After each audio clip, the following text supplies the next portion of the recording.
I'm Amy Anderson from Option Rally TV. Let's take a look at the global market highlights and news for Tuesday, February 20th, 2014. No surprises in the FOMC minutes. Tesla stocks soar. Are diamonds the new gold? And housing data in the US frozen? Let's take a quick look at what's happening in the global markets now.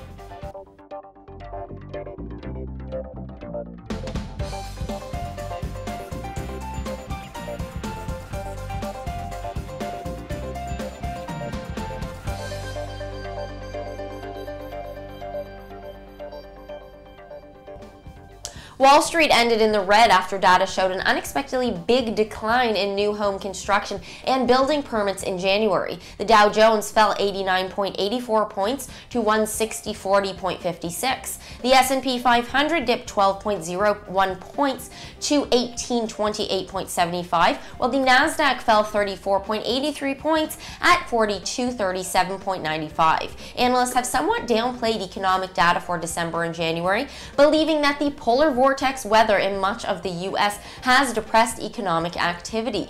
Adding to investor worry was a report from the International Monetary Fund, which further highlighted emerging market risks and cautioned on the threat of deflation in the Eurozone.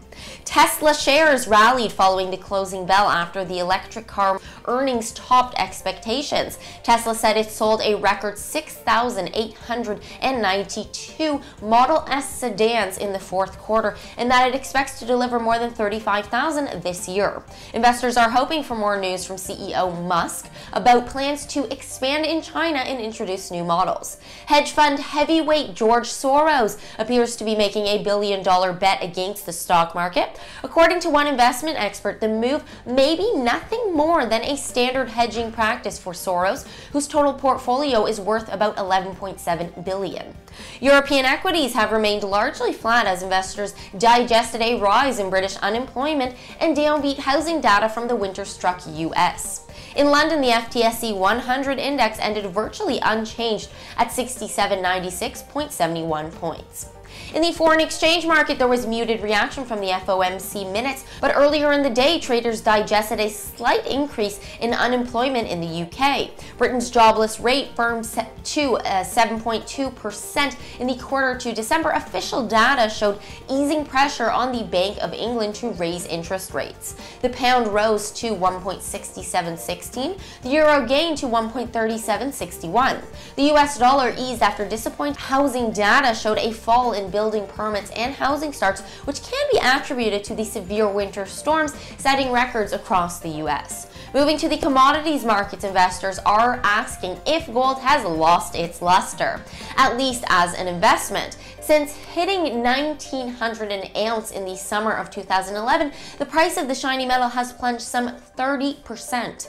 On the London bullion market, the price of gold dipped to $1320.50. It seems that investors are now setting their sights on another precious metal, diamonds. WTI light sweet crude oil rose for a second straight day on speculation that cold weather in the U.S. might drive the demand for heating fuel. Light sweet crude added 88 cents to settle at 103.31. The Energy Information Administration is scheduled to release its weekly inventory data later today. Speculators expected the stockpiles of distillate fuel, a category that includes heating oil and diesel, would decline 2.1 million barrels last week as a winter storm hit the northeast of the U.S. The freezing temperatures have driven up demand for heating and could linger into March. This is Amy Anderson for Option Rally signing off. Follow me on Facebook and watch for our new financial terms of the day and our weekly event news. And of course, I'm waiting for your like below if you enjoyed today's market.